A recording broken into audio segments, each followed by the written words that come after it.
Now, next is the garlic oil. Garlic is also one of the 10 herbal medicines na in-approve ng DOH. So, para saan si garlic? Para sa hypertension. So, kung meron kang high blood, ang gagawin mo kay garlic oil, 4 sa umaga, 4 sa gabi. Pero kung may maintenance meds ka, na huwag mo tatanggalin muna yung synthetic meds mo, the right way to weigh or makawala ka doon sa synthetic meds is this.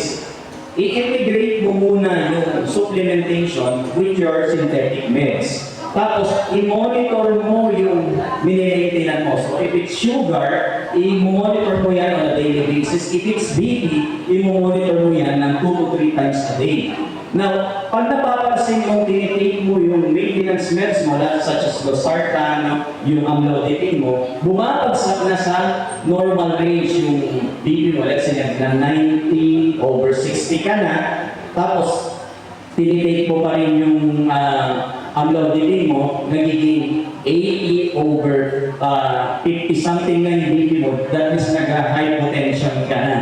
Bumabagsak na, masyadong mababa na. That's the time, babalik ka doon sa medical doctor na nagbigay sa'yo ng maintenance. And then i-complain mo na every time you take your amlodipine, bumabagsak sa normal yung BP mo. Then, what your doctor will do, babawasan yung milligram. Tapos pagka binawasan na yung milligram, bumabagsak pa rin yung BP mo, balik ka ulit sa kanya, Dok, bumabagsak pa rin. That's the time when you decide siya i-remove yung synthetic meds. So sila yung mag-decide, hindi tayo. Ganun po yung tamang way ng pagtanggal ng maintenance. So we don't really advise you to remove any synthetic meds na meron kayo ngayon. What you will do is to integrate supplementation with your synthetic meds. Then makikita nyo yan pagka naayos na yung minimaintain nyo. Every time you take the synthetic meds, bumabagsak na yung sugar, bumabagsak na yung BP.